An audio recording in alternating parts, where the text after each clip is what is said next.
फैसला। राजन एक किसान का बेटा था। वह बड़ा आज्ञाकारी और परिश्रमी था। वह गांव की पाठशाला में पढ़ता था और अपने पिता के काम में उनकी मदद भी करता था। एक दिन राजन खेत से घर लौट रहा था। उसे आकाश में उड़ता धुआं दिखाई दिया। राजन तुरंत उधर की तरफ दौड़ा। एक झोपड़ी में आग लगी थी। राजन ने खिड़की से झाँक कर देखा कि भीतर कोई है तो नहीं। एक सांप आग से बचने के लिए इधर उधर रेंग रहा था। राजन ने पास ही पड़ी एक लकड़ी उठाई और उससे धक्का मारकर झोपड़ी का दरवाज़ा खोल दिया। सांप बाहर निकलकर चला गया। कुछ दिनों बाद राजन पाठशाला जा रहा था। तभी उसके सामने वही सांप फन उठाए आ खड़ा हुआ। वह राजन को डसना चाहता था। राजन बोला, अरे तुम तो वही हो जिसकी मैंने जान बचाई थी। आज तुम मुझे ही मारना चाहते हो। सांप बोला, तुम मनुष्य हमारे शत्रु हो। हम तुम्हारा कुछ नहीं बिगाड़ते, लेकिन तुम हमें मार डालते हो। हाँ, यह बात ठीक है कि उस दिन तुमने मेरी जान बचाई थी। इसीलिए चलो किसी से फैसला करवाते हैं कि मुझे तुम्हें डसना चाहिए या नहीं। दोनों एक वृक्ष के पास पहुँचे। राजन बोला, देखो भाई, मैंने इस सांप को आग से बचाया है और यह मुझे मारना चाहता है।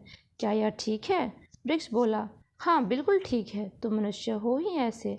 मैं तुम्हें फल देता हूँ, छाया देता हूँ, हवा को शुद्ध करता हूँ, पर तुम लोग मुझे कष्ट देते हो और काट डालते हो।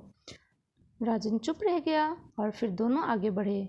एक तालाब के पास पहुँचे और तालाब से पूछा, देखो, मैंने इस सांप की जान बचाई और यह मुझे ही मारना चाहता है। क्या यह ठीक है?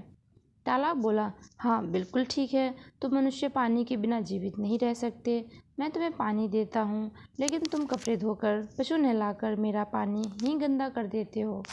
तालाब की बात सुनकर सांप बोला, देखो, मनुष्य उन सबके साथ अच्छा व्यवहार नहीं करते जो उनकी सेवा करते हैं। बोलो, अब क्या कहते हो? राजन ने कहा, चलो आगे चलते हैं। दोनों चलते चलते पाठशाला के समीप जा पहुँचे। सांप ने देखा कि पाठशाला बड़ी सुंदर है। चारों ओर हरे भरे पेड़ हैं। गुरुजी पेड़ के नीचे बैठे बच्चों को पढ़ा रहे हैं। कुछ बच्चे नए पौधे लगा रहे हैं, कुछ पौधों को पानी दे रहे हैं। पाठशाला के पास छोटा सा तालाब है। उसका पानी चमचम चमक रहा है, बिल्कुल साफ। कुछ बच्चे गाय की सेवा कर रहे हैं, उसके रहने के स्थान की सफाई कर रहे हैं। राजन ने कहा, चलो गुरुजी से पूछते हैं। सांप बोला, नहीं, अब इसकी कोई आवश्यकता नहीं। मैं समझ गया हूँ और मैं अब तुम्हें नहीं डसूंगा। यह कहकर सांप चला गया। धन्यवाद। आपको अगर अच्छी लगी हो वीडियो तो लाइक एंड सब्सक्राइब ज़रूर करें। धन्यवाद।